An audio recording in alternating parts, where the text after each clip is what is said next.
Hello, everyone, and welcome back to Apex Hours and the series of Salesforce development. Today, we will be talking about Apex test classes in Salesforce. Before we deep dive into today's topic, here's a short introduction about me. My name is Khyati Mehta. I am a senior Salesforce developer. I am the co founder of one of the prestigious events in India, which is WIT Trimming. I'm also a proud Salesforce marketing champion, group leader of Salesforce WIT Kolkata, and I'm also the co founder of Crazy Cloud YouTube channel. If you want to connect with me or have any questions, you can just scan this QR codes and feel free to connect with me. You can also scan the YouTube channel code given below. So today's agenda is to talk about what exactly are these unit tests? Why do we need them? The anatomy, how we can write those unit tests, and how we can understand or how we can cover the code in general. What is test data factory and what are the best practices to follow when you write a test class? So, what exactly are these unit tests? Unit tests are like a class or like a methods that verify whether a particular piece of code is working properly or not. So they will basically define or they will basically verify whether your code is working properly or have any issues in general. So unit test methods takes no arguments, commit no data to the database, and also does not send any emails. And there's an annotation that you need to follow when you write a unit test, which is test. Unit testing is a best practice that basically helps developers verify that their code that they have written performs correctly or not. And this usually happens before they are deploying it to a higher version or a higher environment. So it's a best practice that any developer should follow when they're using any Apex classes or triggers or any kind of such thing. Now the question arises, why exactly do I need this? Why are unit tests, needed? Unit tests are an essential component of a software development process. So they will help or they will serve several critical purposes that contribute to the overall success and sustainability of your Apex code. So let's discuss this one by one. The first is detecting bugs early. These tests allow developers to catch and identify bugs early in their development process. This will help reduce the likelihood of any kind of defects reaching, later stages of production. This early detection contributes to a more efficient debugging and resolution process. The second is ensuring code quality. Unit tests act as a quality assurance mechanism. It will ensure that individual unit of code, such as maybe let's say functions or methods, produce the expected results. Now, this will help maintain a high level of code quality and correctness. Next is facilitating refactoring. Now, unit test provides, a kind of a safety net for developers when there are any changes to the code base or refactoring to the code base. By having a comprehensive suite of tests, developers can basically or confidently make modifications, knowing that any kind of regressions will be quickly identified by these unit tests. The next is documentation and specification. Unit test serves as a executable documentation. It basically illustrates how different parts of the code are intended to be used. The next is supporting CI or CD, which is continuous integration or continuous development. Now, unit tests are crucial in these pipelines where automated testing is performed on each code change. Successful unit test provides confidence that new changes do not break existing functionality. It will enable the continuous delivery of software. Next is enforcing modularity and encapsulation. These tests encourage developers to write modulated or modular and encapsulated code. When units of code are independently testable, it basically promotes better software design and maintainability. Next is boosting developer confidence. Of course, when the developer gets a free way of testing their code, whether it is working right or not, it ensures that a sufficient portion of the code is kind of exercised the best.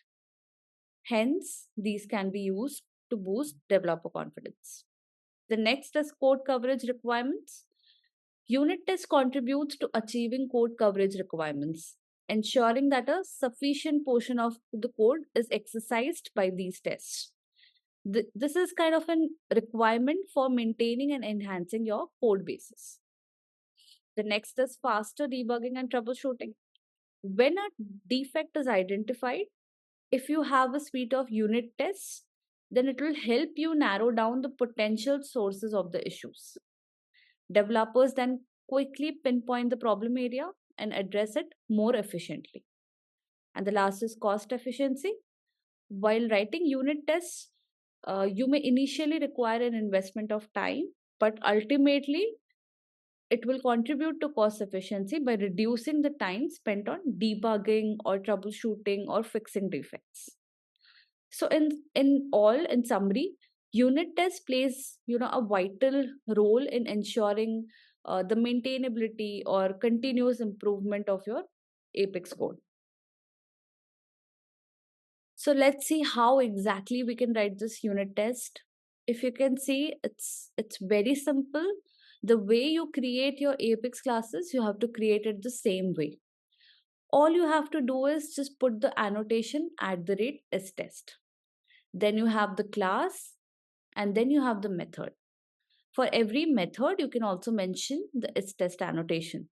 That means this method is in a test class and this can be used in that way. And this can be understood by the Salesforce back end system to make it, understable. And then you can have your code block, which will perform what exactly needs to be tested. Now, istest annotation is kind of used to denote that the class or the method is a test class or a test method. It basically allows, as I said, it allows your Salesforce platform to recognize that this class is not just an Apex class. This is basically a test class or method that we are using. So let's move to our org and see how exactly we can do this. So if you remember, we had this trigger that we built. All we were doing here was trying not to delete any important contacts that are there in the system. Now, how exactly we are doing this? We have a field called important or not in contact object. So if anyone, and this field is a checkbox field. So if anyone is or anyone has already checked this field, that means that contact record should not be deleted. Hence, I'm just checking whether it is true or not. If yes, then I will not let the system or not let the user delete that contact from the system. Now I'll try to write a test class for this trigger and check the code coverage for this trigger. So what I'll do is I'll just go on File, click on New, and click on Apex class. Now because my Apex class, because my trigger name was contact not delete, I'll give the same name and just add the test at the last. This will basically help you identify that this test class was for this trigger. It's a best practice or a practice that you should follow so that you can identify your test classes easily. Now all I'll write is test at the first because I want this class to be treated as a test class. I can give private public as I want again. Then I will write is test again because I'll write a method here. I'll make my method as a test method as well. It's gonna be the same way I write my any of the methods. So I will write my method name. Now I have this method name. I have this method created. Obviously, because I am putting a contact or basically not trying to delete a contact and checking things up here, like in this trigger, I'm checking whether this field is true or not. Hence, I'll have to obviously create an account. I'll have to create a test data. So, test data will be based or will be checked from your test class to your whatever, wherever you write this test class for. So, what I'll do is I'll just create a test contact with the important or not field as true. Now, there could be two scenarios here. It could either be true or false. So, I will check for both of the scenarios from my test class. So, what I'll do is I'll just create a test data.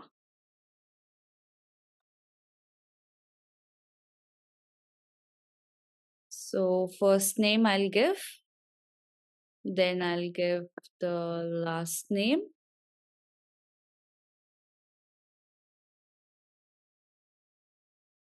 and the field that I have.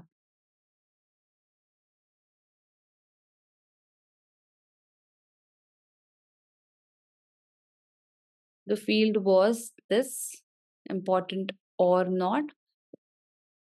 So first I will try and check whether it is true or not.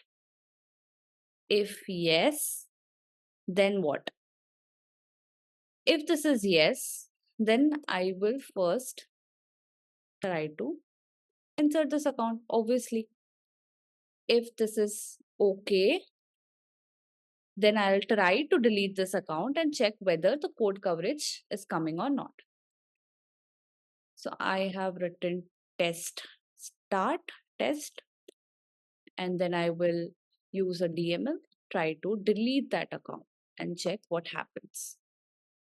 Now, what exactly is this test.start test or test.stop test?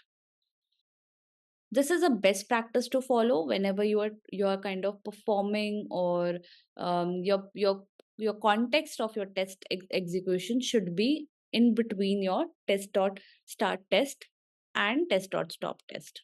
So these exist to primarily allow you to reset the governor limits within your context and to be able to test asynchronous methods. Now, because I am done, now this method will basically check whether my field is true or not. If yes, then it will try to delete the records. Now, what will happen if it is false? It could be a false scenario as well. So I have to cover both the positive and the negative scenario. So now, because I am allowing it to delete it, I'll just give my name as unique, and I'll also give this method a test annotation. I will give everything same, and I'll just make this field as false. That's it. Now, this test class is basically covering both positive and negative scenarios. It will ensure that the trigger behaves correctly by preventing the deletion of important contacts, or allowing the deletion of non-important contacts. It will basically ensure that it will not delete the important contacts. Now, my test class is written, everything is done. I will have to definitely run this test class somewhere so that I can check whether there is good code coverage of this piece of code or not. Now, because I want to run it, there are few different ways where from I can run this. If you can see on the top, there's something called test. If I click on it, it says there are few options. The first is always run asynchronously. Now there's a checkbox. If I click on it, that means it will ensure that all tests that I'm running are running asynchronously. Now in Salesforce, when you run tests, they can run either synchronously or asynchronously. Synchronous execution means that the tests are executed immediately and the results are returned before moving on to the next operation. Asynchronous execution means that the tests are submitted to a queue and are run in the background, separate from the main execution flow. So if you want to run or every time we would want to run it asynchronously, so we should check this checkbox. Then is new run. That means if you want to create or if you want to make a new run of any test class, you can click on this. If you want to rerun, that means whatever test class was ran the last will be kind of run if we click on this. If let's say if we have run this class and if I go here and just click on rerun, that means this test class will be rerun again. Rerun failed tests. We might have failed executions or failed tests that are kind of failed. So if you just want, if you identify that this piece of these part was kind of failed and you rectify it and you just want to run your failed test, you can simply click on this. Run all means all of the test classes that are in your system will be run together. And abort means any of the test classes that are kind of ran or are running. If you want to abort it, you can simply click on this. And there are few more options that we will understand just after some time. Now that I've written my test class, I'll try to run and check my code coverage of my trigger. So all I'll have to do is click on this run test. It will automatically run for me. And if I go back to my trigger, on the very top, there is something called code coverage. This will basically help you check whether your test class that you have written is covering your whole trigger or not. So if I click on it, there would be few options. Now this is again based on the methods that you have written. If you want to check whether all tests are run or not, that means all methods are together run or not, you can see it's 100% coverage code.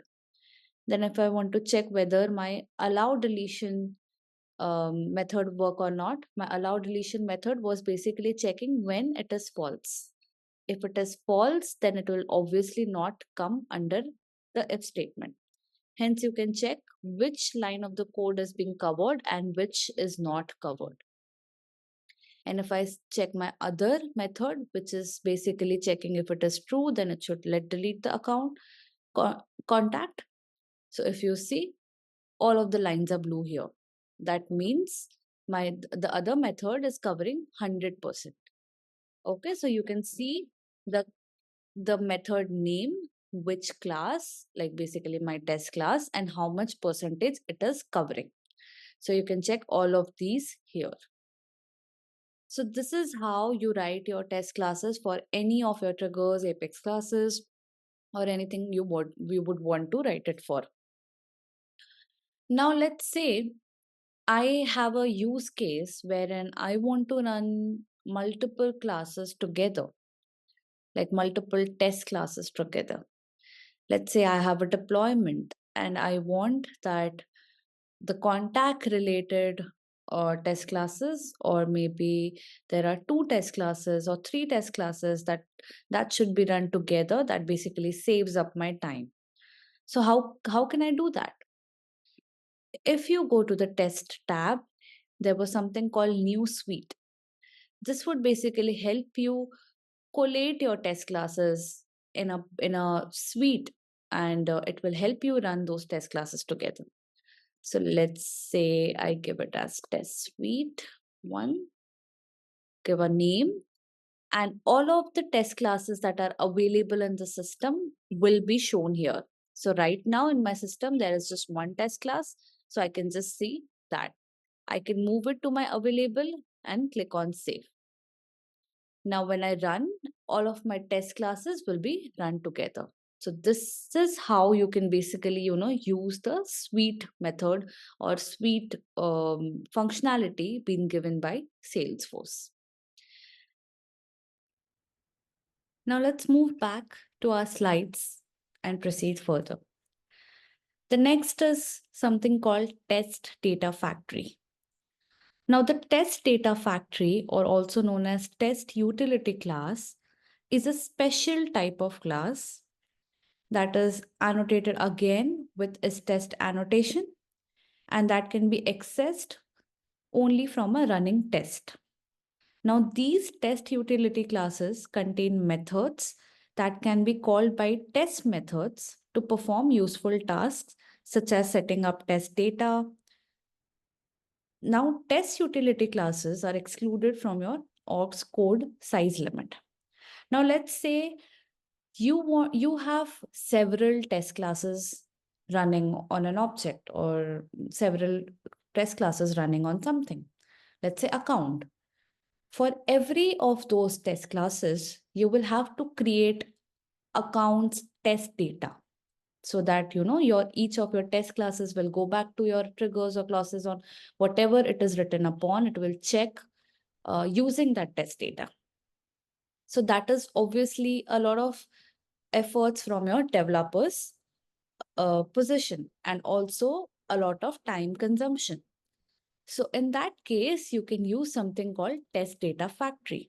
You will basically be using, or you will basically storing your test data just once and calling that from your other test methods. So let's move to our org and see how we can do that. Now I've already written this piece of code.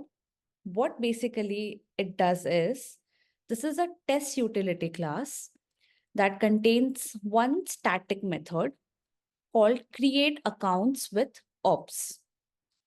Now this is accepting two parameters. One is number of accounts and the other is related opportunities to create for each account. Now I have a list of account that I'm taking, and for the first loop, the first loop basically in this method creates the specified number of accounts and stores them in the ACCTS list variable. After the first loop, the insert DML statement is called to create all accounts in the list in the database. And the second loop creates the opportunities. Because each group of opportunities are linked to one account, the outer loop iterates through accounts and contains a nested loop that basically creates opportunities or related opportunities for the current account. Now, the next time the nested loop is run, opportunities are added to the same list using the add method. And then I have few things that I'm kind of putting up or inserting my opportunities accordingly. And this is how you can create or basically have your test data. Now, let's say I will create another test class. Let's say I have this test class called test account deletion. Because this is a test class, I'll provide it as test. Now that I have my test class, I want to write a test method in it. Hence, I am giving it as test. I have this method called test delete account with ops. Now I will have certain things to do in this test class, but what if I want to use my test data that I have created in my test data factory class? Now, how can I do that? So obviously I want to take the accounts. Now, what is my class name here? It is test data factory. So I will simply go here, put test data factory dot, what is the method name? The method name is create account with ops. So I will simply give create account dot ops. And because I am using few parameters here, I'm passing how many accounts should be created or how many data should be created. Whatever number you want to give accordingly, you can give. And then you can basically perform your test here.